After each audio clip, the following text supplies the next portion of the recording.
Welcome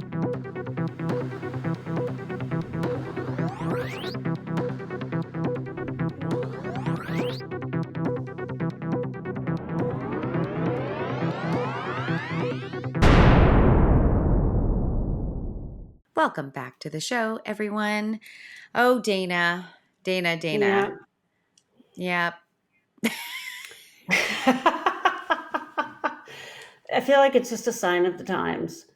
As I'm sitting here with my finger in my eye, it's usually what I do when I'm like, oh my God, what is happening? For those of you that can't see.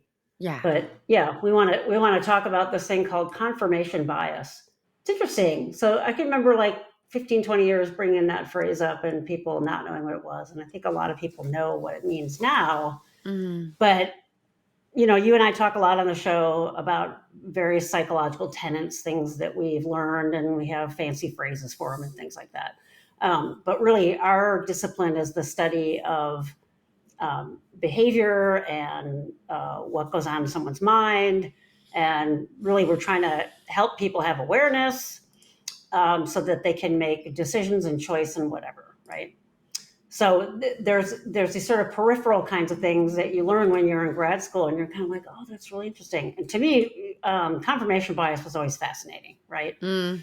So just like the word says, the bias part of it is sort of implying that there's something that isn't necessarily grounded in reality, or it's a bias that you hold, right? So if I'm racist, I'm just gonna, for people that have triggers, I'm role playing here. If I'm a racist person, my bias is a racist bias, right? I'm looking at you, Gwen, you're visually Asian, and let's say I'm anti-Asian for whatever reason. That's a bias that I have, right? So I can build up these things in my mind about that create that dissonance, create that um, uh, uh, nastiness, if you will, against. And I'll generalize it to an entire group. Like anytime I see an Asian person, I'll be, that discrimination behavior that comes out of that, right? It doesn't mean that I have proof of that, or there are all these things that I say, yes, see, this is true about this entire group. So bias means it's something I'm holding that isn't necessarily true out there. Confirmation then, and we do this as humans, and it's adaptive. There's a reason we're hardwired to do this. If I have a bias about something, it makes sense. It's wired into my survival to have that bias confirmed, because then I'm right? Now, something like racism, you can say, well, that doesn't have a purpose. There's been so much written about this in anthropology, the philosophers, all that. Racism is a complex topic, right? So a lot of people will say it has to do with in-group, out-group, or fear of the unknown, or whatever it is. But we're not living in a vacuum, especially now. We're living in a. Why do we say these are dangerous times? We're living in a time when people that are highly visible and have credibility are saying things that are actively fanning the flames of hate and those kinds of things, right? So if in the past, people that are in higher positions of the government were metered in these things, aka PC. I'm doing quotation marks and being really facetious as I say this for those of you that are only listening and not seeing. They would meter themselves. So it wasn't like this person in a position of authority is giving other people permission to be a bad way, right? When you see someone in a position of authority that you respect, or holds a lot of power, holds a lot of privilege, saying those things. And if I have that bias in me already a little bit, but I'm sort of afraid of expressing it, but this other person says, Asians, I'm like, yeah, see, I told you. So now I've got this confirmation bias. If there are 19 stories against my bias and one that is for my bias, the confirmation bias is I'm going to go and see what's confirming my belief, right? It's a parsimonious way to move through the world, that if I have a belief established, it's easier for me to hang out with people and be in a group that believes what I believe in, right? That we know is tied to survival, regardless of what it is. Racism is a terrible one of those things. Things like I'm going to hang out with this group because they believe that, hunting this particular animal and I'm going to have more food and whatever it is. I'm going to hang out with this group of people because they believe in farming and storing food rather than eating it all at once so that I survive the winter. Sort of the basic mechanisms. And now we kind of lose track of those, except for people that are in situations that don't have those privileges, that don't have their basic needs met, that kind of thing. So response or confirmation bias kind of sounds like something big going on politically right now, and it's a little bit dangerous in that, like, for an example, and I was telling you before we went on the air, someone that I follow on social media who's a physician tries to answer people's questions, and someone had asked him, "What about this article I found that said that COVID vaccine gives you COVID?" And he gave the link to it, and then this guy posted the article, and it was an actual article. I don't know what how hard it was to get this thing published, but you're probably always going to find somebody who's going to print something somewhere, or it's a fake printing, as we found out with the HHS secretary's recent report that 90% of it was created by AI and had no real source. But the idea about confirmation bias is so strong and it's so hardwired that as soon as I get affirmation that my view is correct, that's all I see. I won't see anything else. And people will ask me, as a psychologist, my wife will ask me, how is this happening in the world right now? I'm like, oh, it's confirmation bias. It's confirmation bias. People need to feel like they're right, right? And being right is a good thing with some stuff. If I'm someone who gets, like these shows that are on TV, gets dumped in the middle of nowhere and I have to survive getting back somewhere, isn't it going to be good for me to be right about which berries to eat so I don't die? What can I eat? What can't I eat? What are the skills and those kinds of things? And we think about something like confirmation bias with the political arena going on. Well, it's not basic to my survival, but it's so big, it's so huge. And why do we have like these two warring factions, the political left, the political right, the people that are, you'll hear them, the Trumpers, we call them, or the bleeding liberals or whatever it is. These are all folks that on some level are engaging in some confirmation bias. But confirmation bias can be so strong, especially if you're not open to other sources of information, or if you're defensive against those other sources of information, that why do we dig in harder? Because it's hardwired into us. It's scary and hard to go outside of your bias, right? With the whole Black Lives Matter movement, that was something that, myself included, a lot of further reckoning of like, oh my God, this layer I didn't see, this layer I didn't see, this layer I didn't see. And so for me as a psychologist, I'm like, this is great. I'm uncomfortable. I should be. I want to learn more. I want to learn more. And other people are like, no, I don't want to look at that. I'm not trying to elevate myself. I'm just saying how hard it is. And as a psychologist, I feel like it's my job also to continue to explore those things, continue to explore my own privilege and so on. So when someone comes at me with something saying, I think that's your confirmation bias, if it's someone I trust, or if it's a source that I'm like, okay, maybe I do need to look at that. Why am I having that initial reaction to that? What is that about, right? And wanting to explore it more. But that takes time, it takes effort, it takes a lot of resource. And I understand that a lot of people, maybe the majority of people, don't have that luxury, right?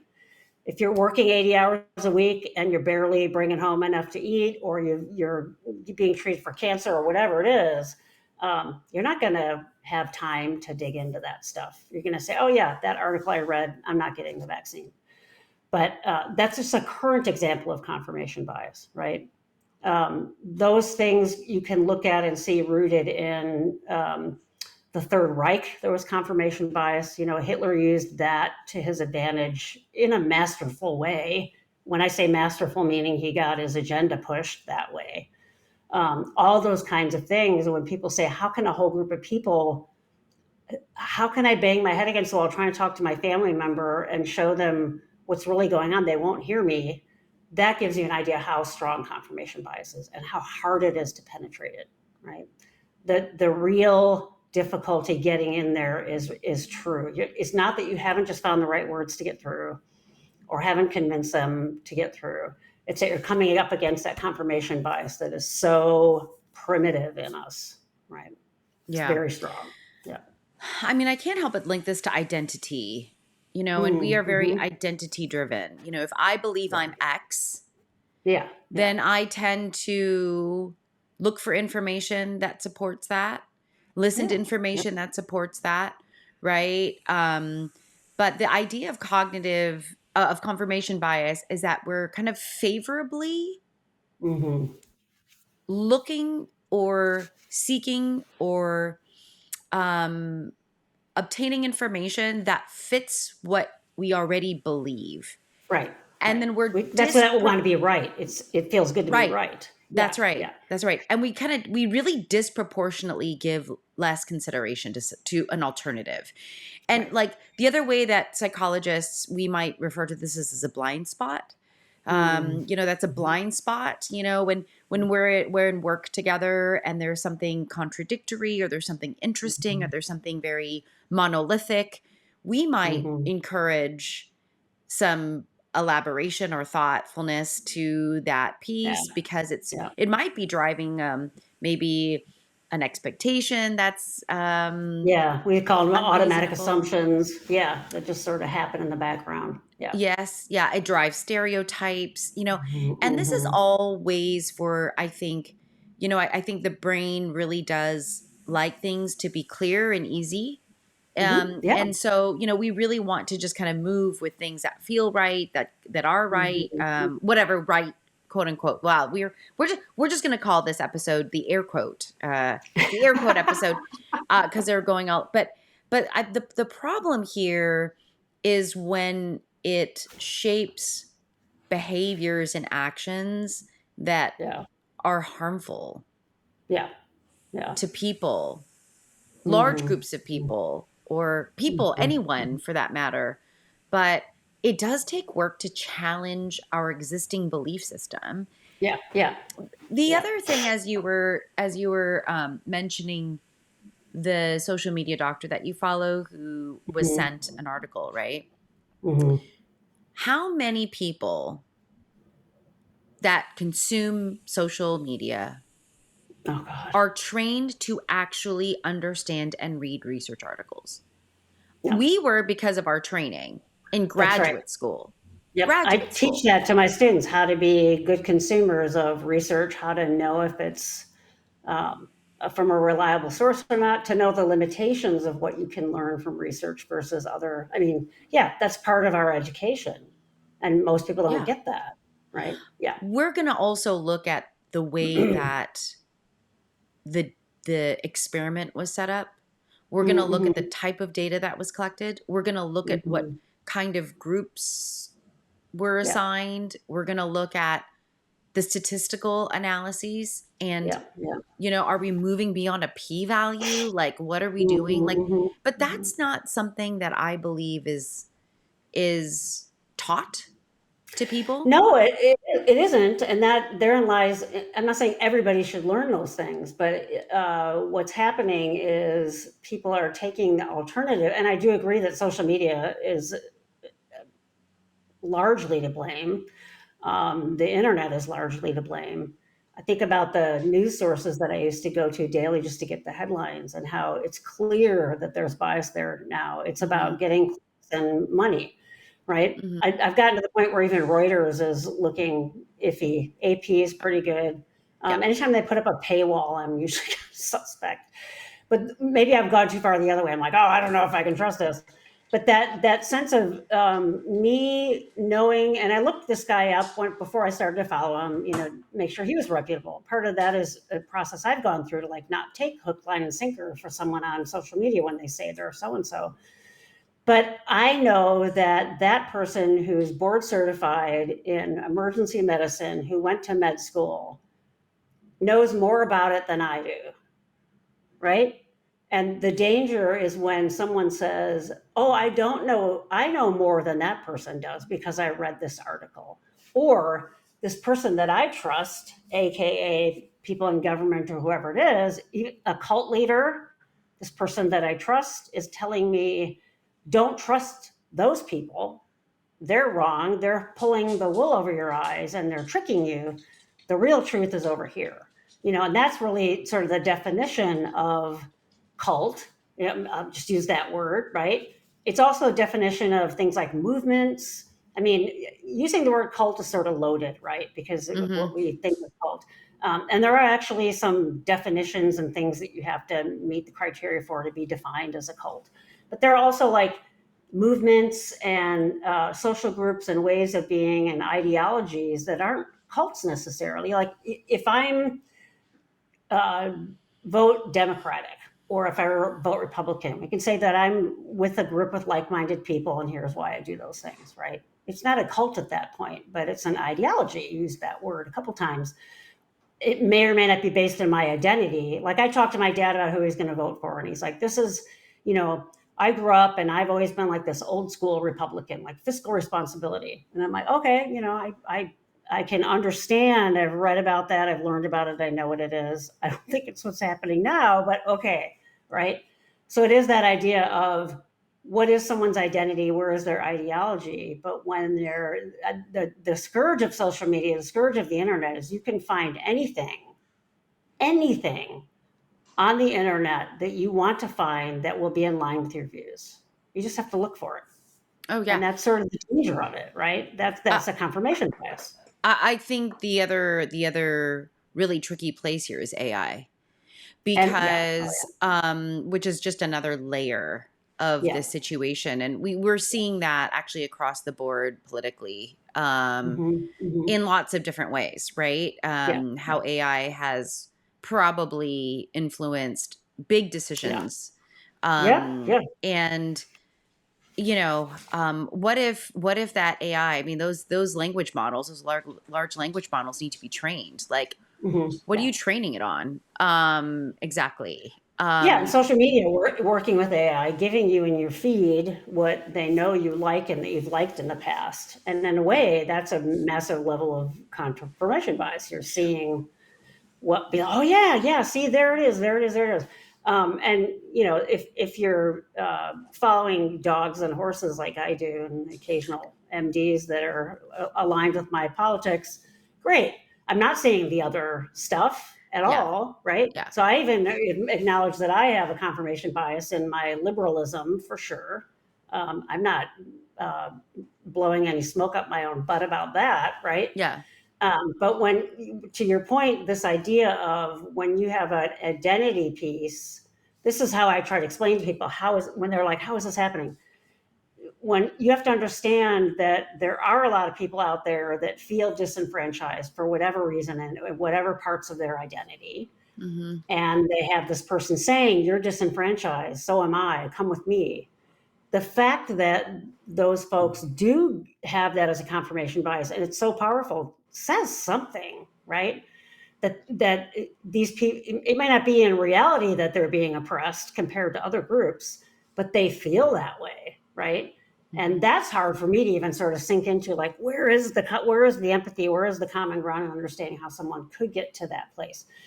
I rarely anymore on like a Facebook post or something like that will actually say something, especially if I go to the comments and it's clear it's June, it's Pride Month, it's just a poop show on, you can imagine. Yeah. So the Mariners had this awesome video. My wife had shared it, and the video is just of someone taking all the stitching off of baseball. We're huge baseball fans, and replacing the red stitching with rainbow stitching, right? And then Hmm. they're giving a narrative about how there are a lot of other sports where there are athletes that are out. Interestingly, women's sports don't have a problem with this at all. WNBA, it's almost like if you aren't gay, something, right? You're the Yeah. minority, Yeah. Yeah. right? Yeah. Hockey, whatever it is. Yeah. Um, and in men's sports, it's a little different, right? I think there's one or two gay hockey players now, male hockey players. Some folks have come out in football, soccer. None have come out in baseball. And so as a good psychologist, I'm like, yeah, what's going on there? So, whoa. So I go to the comments. The homophobia in the comments was like, I just want to watch baseball. Oh God, here it is, another month of pride, blah, blah, blah. Can't we just watch baseball? And I thought, don't you dare write something, Dana, because you're just going to get a bunch of comments. It's going to upset you. Just don't do anything. And then I went back to it. I couldn't help myself. But all I wrote in there was the amount of homophobia I'm seeing in these comments is scary. No wonder there aren't any out MLB players. That's all I wrote. And it sat there for like all day, nothing. And then someone finally commented, and that, it's just a predictable person Yeah. that will do that. I'm not homophobic. I'm what was it? Homo exhausted or pride exhausted or something along those lines. And my initial reaction is to go, oh, for God, I won't say the F word because I don't want you to have to edit it out. But I'm like, are you kidding me? And of course, I go on the profile and it's some straight white dude. I didn't say anything, right? And then someone else said, "Oh, come on," and they didn't. That sort of that discourse of not recognizing that a group that has been that oppressed for that long. Can you just give us this video? It's wonderful that the Mariners did this. Maybe give some major league players some permission if they are gay to actually be out and change the world. But I'm like, what is going on with that person's world that they're saying, I just want to watch baseball? And I'm like, okay, I could see that. Like if you're not into, if you have all these variables of privilege and you're not aware of the oppressed groups, I could see where it might feel a little annoying. There's always something there. But for God's sakes, look at the larger picture, right? Step outside of your own privilege to notice that there might be people that are oppressed. Great. You don't like the video that the Mariners did, then don't watch it. If this is so upsetting to you that you don't want to watch the Mariners anymore, really, there might be something bigger there going on if that upsets you to that degree. But to have minority groups want representation, and not have a bunch of people with the confirmation bias. You've talked about when COVID first hit and the looks Mm-hmm. you still get as an Asian person. Mm-hmm. That's just wrong. That's hurting people, right? Mm-hmm. And so negative comments on a stupid Facebook thread are hurting people. You know, if you, it really goes, I feel like I'm getting so old because I'm like, if you don't have anything good to say, don't say it. I used to hate when my parents said that. Now I'm saying it.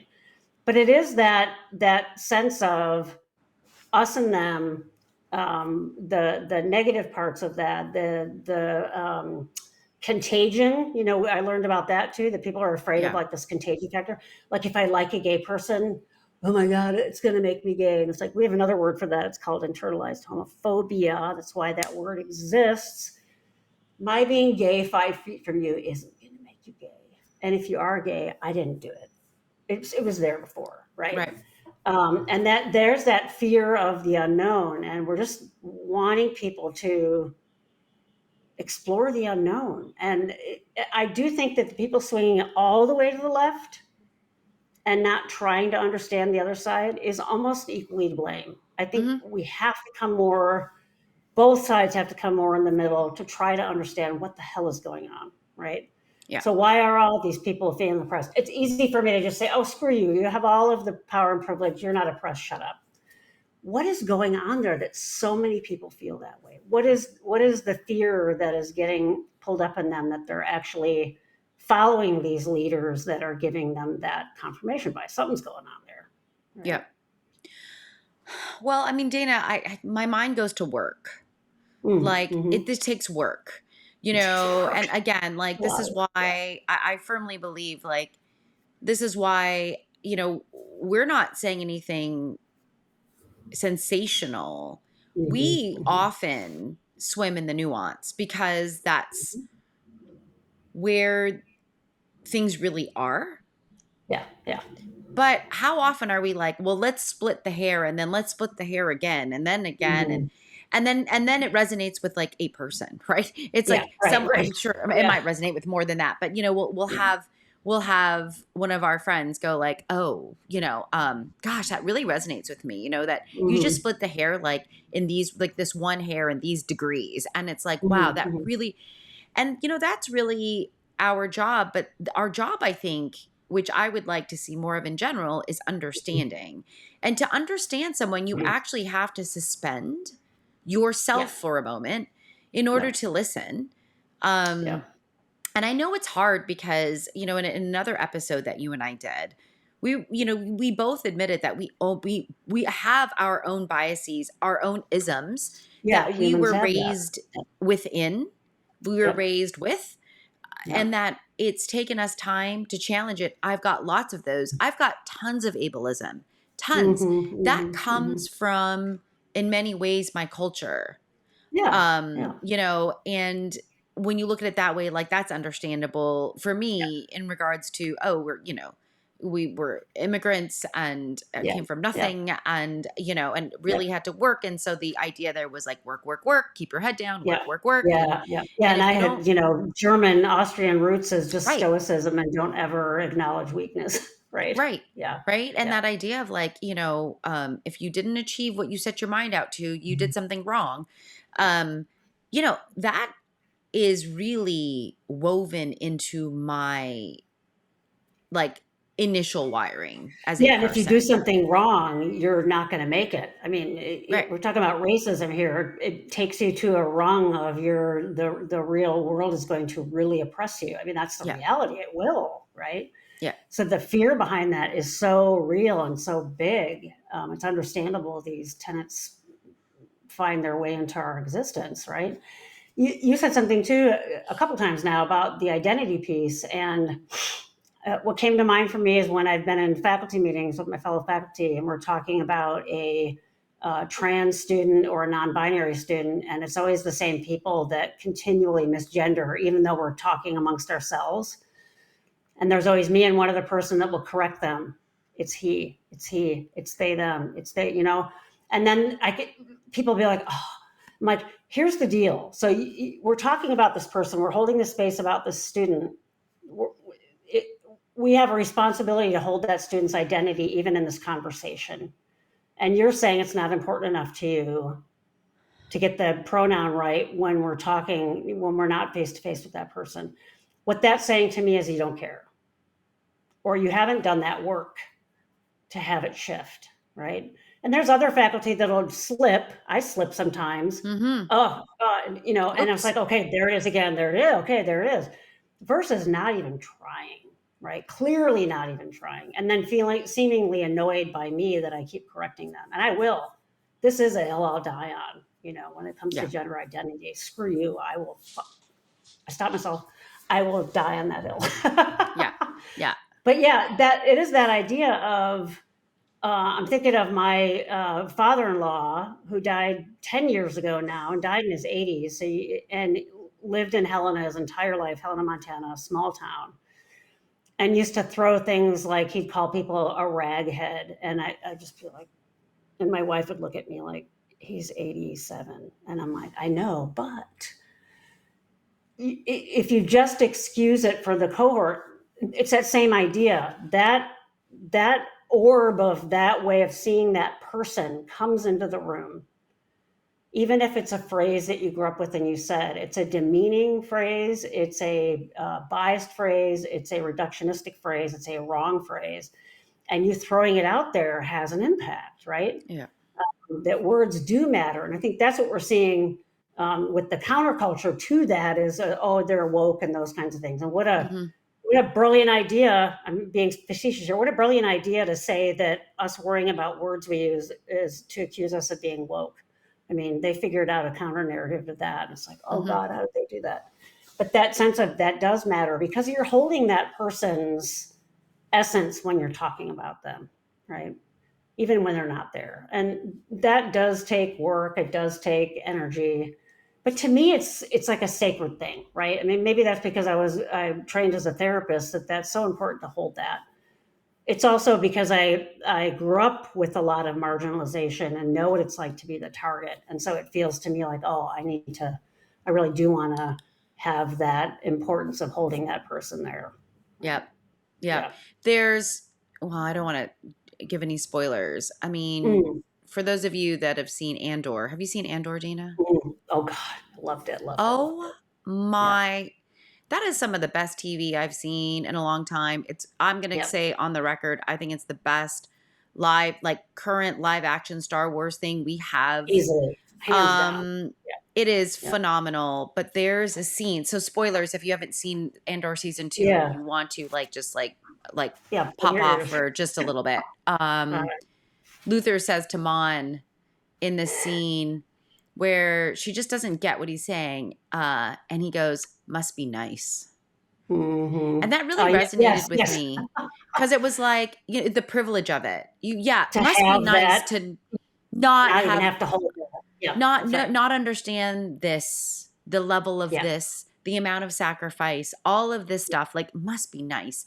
To That not have really to carry resonated on. with me. Just 3 words, Yeah. said it all, Yeah. really set, like, I think framed the Yeah. entire show, Totally. really, Yeah. in regards to sacrifice. I mean, it was like sacrifice all up and down Yeah. across the Yeah. board for this And it movie, is that right? sort of that ignorance of not knowing, and it is a burden to carry the Hmm. knowing. It's Hmm. hard. Yeah. Yeah. You know, as I was thinking about your faculty meeting, because your faculty Mhm. meetings actually come up quite a bit in I our in our in know. our episodes. What is really interesting to me is you are theoretically with Mhm. psychologists, I am with psychologists. They are. Yeah. and I don't know how All many of of them. them are practicing Oh, all of us. psychologists. All of us. Fantastic.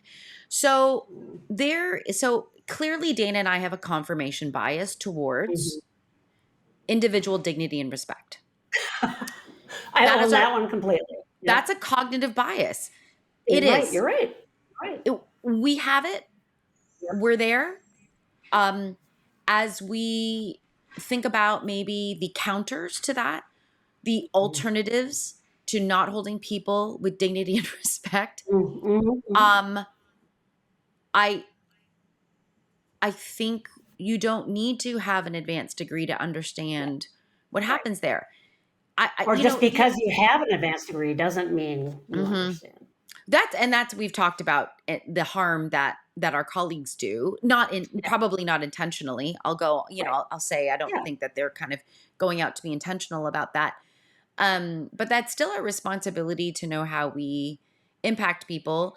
And if we Mhm. can't be the ones to model Mhm. really some of the core tenets of being a psychologist, in my mind, Yeah. it's our ethical responsibility Mhm. as Mhm. well. Clearly we're in psychology for a reason, Yeah. right?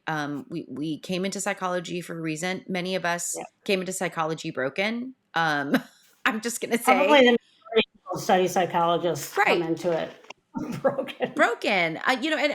Listen, I'm not here to say that people don't have suffering in their life. I believe everyone has suffering in their life. I mean, like, Yeah. there's lots of suffering in everyone's life. But, it's interesting the way in which we want to. I mean, I think about my path into psychology and making Mhm. that the fork in the road decision of not going med school. Yeah. Which was really where most of my family in my generation went to med school. Uh, And I really wanted to I really believed more in the power of relationship over mhm. medicine. And that Mhm. was and that's my own confirmation bias. Yeah. I, Yeah. I think like for us, it's even even when you have confirmation bias because the brain needs it. Like Yeah. the brain needs stereotypes, the brain needs generalizations, the brain Mhm. needs those Mhm. things. The brain does. If the brain has had fish before and doesn't like fish, and And then it's has tried fish it. again and says, "I told you it's terrible," is comfort. It's confirmation bias. But It is. I see, right. I knew it. It's still terrible. I don't like it. Okay, sorry, Right. I interrupted But you. no, Yeah, but yeah, yeah. but can you make room and willingness Yeah. to be open Mhm. to an alternative position? Yeah, yeah. That's really what we're talking about. Yeah, and Confirmation hold those bias is things, normal. yeah, hold those things together. I have a, show that I love watching. It's a building show. I religiously watch all their episodes. I love, it's, Fixer to Fabulous. I love Jenny and Dave Mars. They're awesome. I know that they are very religious. And Jenny's been posting on social media about writing a book on that. And it's like part of me, because I have some really not great experiences with religion, could just write it off completely and say, ugh, And it's been maybe only in the last 10 years that I can be like, okay, I can hold that. I don't have to immerse myself in that part of it, but I still love them, right? And that's a good example of my response. My confirmation bias is very strong around that, always has been, and yet I can have understand that that's not everybody's positioning, and then leave space and hold the space. Ironically, the couple that always misgender are very religious in my group. And I hold that. I don't attack that aspect of them because it's not what I believe in. It's not lots of reasons why I don't like it for myself. That doesn't mean that it's not really important for other people and I should respect that. I do. But that took work, right? It took Mm-hmm. work for me to not have that automatic knee jerk reaction to, oh my God, and learn about those things and understand that I'm separate from those people and they're going to have their own ideologies, right? And again, Mm-hmm. it's hard to do. Probably therapy helped me with that, life Mm-hmm. experience, talking about it, school, everything else, right? That it's Yeah. not my I mean, reality. again, must be nice. Must be nice to not ever have been in that position, Right. to Yeah, not think about exactly. your Yeah. safety, Yeah. or to be aware of the police, or Yeah. whatever this Yeah. is. As a woman, not walking down a Mhm. street Mhm. at night by yourself, Mhm. Mhm. these Mhm. types of things, like, it's really Yeah, I have hard a client to. whose 12-year-old son didn't wanna go to the Pride event with her last weekend because he was afraid someone was gonna Yeah, kill them. And I was like, "Oh my god." yeah. So that yeah, that sense of that is, real. Yeah. Again, must be nice. Must be nice. Yeah, Must be exactly. nice, right? Like, Yeah. I Yeah. just, again, like that, just that line, I was like, oh, That one ow, hit me pretty hard too. I was like, "Ooh." ooh, That's that's a good good. one. Yeah. Yeah. I think the other piece too is, as psychologists, if we don't okay, so the idea of confirmation bias too, I think there's a piece of this that maybe we've alluded to but not been Mm. explicit with, is that Mm. confirmation bias is, and a lot of times, unconscious. Oh, It's yeah, like something you're automatic. automatically, reflexively kind of doing. And so that's why it takes work to bring it to light, to Right. challenge yourself. And a lot of times when we feel irritated or upset or uncomfortable by something, that is usually a sign or a signal that Yeah. it's hit some kind of the way you think about the world, Yeah. right? Yeah. As psychologists, if we don't check our unconscious biases, Yeah. how in the world, there is a group of people in my practice I would not be able to ethically support if I did not check Right, my right. confirmation bias and I reserved it. Yeah. Like, push that, like, Gwen, that has no No. place Right. in the world of this person. Yeah. Like, no. I Like, think that's what's so absolutely hard not. about that series Shrinked, which I I watch for cannot watch it. fun. But I cannot part of me watch is it. like, "Are you kidding me?" Like, the I main can't guy watch it. doing everything unethical, but he's basically Yeah. following his own biases. He's pushing them on the clients and, he gets supervision and the supervisor says, "What the hell are you doing?" And then he keeps doing it anyway. But it's a version of that. As a therapist, we are supposed to be the bumpers for the client, not indoctrinate people with our own ideology. We get trained explicitly not to do that, Right. right? Right. Yeah, I mean, like, that is why I can't watch that shrinking show. Is it I know. shrinking? A lot of my The students can't first watch it either. They're like, "No, I get it." the Yeah, first episode made me, nuts. Yeah, like, cellularly uncomfortable. yeah, yeah. I was like, I cannot, and I'm not saying, listen, I am not perfect. And there are lots of ways in which I am sure I'm messing up my Oh, yeah. work. Public Like, service announcement. That is not what therapists are supposed to do. It's I, totally bad and unethical. Yeah, my wife would just be like, "It's just a television show." I'm I like, can't. "Okay, It's too yeah, close. It's just too like too close." close to home. Anyway, Totally. maybe what we can encourage our friends to do is there, well, if you're comfortable with it, clearly, like, Mhm. don't do it if you're uncomfortable with it. Yeah. The same as, if you see, a commercial, or you see the Mariners do Mhm. a restitching on a baseball and you don't like it, turn it off. Yeah, Like, exactly. I'm not Yeah. really sure what, like, this idea of, like, oh, this gets shoved down my throat. Well, you got to Mhm. open your mouth. Like, whatever. I'm so Okay. sorry our rainbow flags are hurting you on a daily It's basis. ridiculous. It's Yeah, like yeah, absolute, which is yeah, no different. Okay, wow. yeah. You No, I'm could go not. on. No. Yeah. Mm, What I'll say to our friends is, if there is something that there's been um, a confirmation bias for you that mhm, you've discovered, or maybe you're discovering it as we're talking about this. Dana and I are talking about this, and you're like, oh, mhm. wow, right? Yep, Like, if you would feel comfortable talking about that in the comments, or sharing that, I yep, think that could yep, be really interesting for others, in yep, regards to, wow, like this again, this is the way the brain works. yep. So Like we just, as an endo, confirmation bias isn't always a bad thing. Every no, time I think that my dad is going to change and he doesn't, my wife is like, "Why are you surprised?" Damn it! yeah, I should have had the it's a great confirmation bias. question. Yeah, so It's a great it's question. not always a bad thing. Yeah, yeah. She's asking a great question. What is I love that? It like asking questions. that's like the true Yeah, definition of crazy, like doing the same thing, like yeah. the same thing twice, expecting a Yeah, different both outcome. things eternal. Yeah, yeah. Oh god. Yeah. That's a whole Uh, conversation for another time, I Dana. was gonna say that'd be another episode. Well, there you I go. like, is that ignoring confirmation bias or optimism? I don't know. We could go for both. Insanity. Just pure Or insanity. insanity. Yeah.